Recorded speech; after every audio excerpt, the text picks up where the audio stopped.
So I recently just saw Jojo Rabbit for the first time, and this movie was quite a lot of fun. Now, one thing I really enjoyed about this film would be the dynamic and chemistry between the main character and his imaginary friend, played by Taika Waititi. These two are certainly a lot of fun together, and it was a great choice to have that relationship presented in the movie. Now, the movie felt very much inspired by the Wes Anderson style in terms of tone and style in and of itself. It's incredibly well edited and it's very colorful at points, and there certainly are a lot of points where it shows things in a very interesting way, but it definitely stands out to the point where it doesn't feel like a complete ripoff of Wes Anderson's style. The humor and jokes in this movie connected with me very well, and it never feels as if the movie is slow or wasting time, and it's very well paced. Not to mention all the performances in this movie were very well done. There isn't a single weak performance throughout, even with the child actors in the movie. There certainly was a lot of care put into the aspects of how it would show the world and situation as the film went on.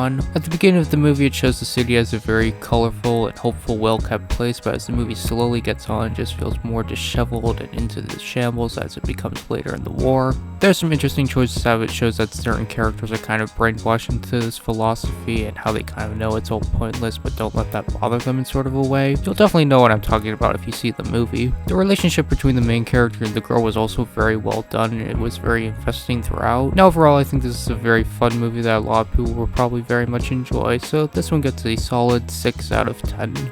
So up next is The Whale, which is a character drama movie written and directed by Darren Aronofsky. Now, one thing that really struck me about this movie is the fact that this movie only has really one location and just a handful of characters. But even with that fact in mind, this movie is able to accomplish so much on an incredibly emotional level. This is easily a modern day classic and a true masterpiece. For starters, every single character in this movie is incredibly well written. There isn't a single weak performance throughout, and everyone does an amazing job, especially Brendan Fraser.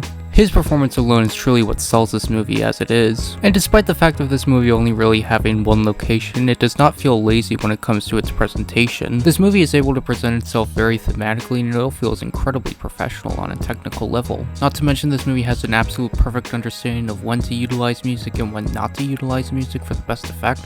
All the characters in this movie have a lot of depth to them as the movie goes on. It reveals different aspects of their personality and past. It's all incredibly engaging to watch unfold. Not to mention, there's a lot of great symbolism that can give this movie a lot of rewatchability to think about. Now, this was an absolutely amazing, powerful, emotional movie, and I'm going to rewatch it for many years to come, and this one gets a very easy 10 out of 10. So another movie that I saw and want to talk about would be The French Dispatch, directed by Wes Anderson. Now, this is a more recent Wes Anderson movie, and I have to be honest, I didn't really enjoy this one as much as I hoped to enjoy it. But before I get into that, I'm going to give credit where credit is due and start off by stating some positives about the movie. Now, first off, this being a Wes Anderson movie, the style and tone and presentation of this film are all absolutely phenomenal. A lot of this movie feels like real-life theater, as if it's sort of a play. They even utilize some techniques that they would utilize in plays for this type of movie. It gives a real certain human feel to it, to the Wes Anderson style. Not to mention, it's incredibly well edited and choreographed. I particularly enjoyed the opening scene of this movie and felt that it delivered all the information and characters in a rather interesting, clever way. All the actors in this movie felt like they fit the Wes Anderson style and the mold of a Wes Anderson film. They all did a good job, and I really enjoyed them in the movie. Now, this is an anthology movie involving 3 main stories, and the biggest problem with these is the fact that I never really found myself being emotionally connected to either one of them. It also felt as if the information in these stories was presented rather quickly, to the point where right now, a day after watching it, thinking about it now, I find it difficult to remember what the stakes were for certain parts of the story. It's not totally incomprehensible, it's just I'm trying to remember exactly the experience that I had while watching it, if that makes sense. The humor in this movie was well done for the most part, I'd say. There are a couple of points where it got a chuckle out of me, but not really as good as the Moonrise Kingdom. Another thing that I want to mention, just thinking about it now, I really began to appreciate more the third story in this movie. Not to a point where I'm willing to rewatch the entire movie just for it, but I'm getting some aspects that I didn't really appreciate before watching it. I certainly think that one fits the structure of a Wes Anderson movie the best. Now, another thing that I want to criticize about this movie, I praise the style of this movie a lot, but there are points where it does go a little bit style over substance. There were a couple of animated sequences that I don't feel as it fit in this movie very well.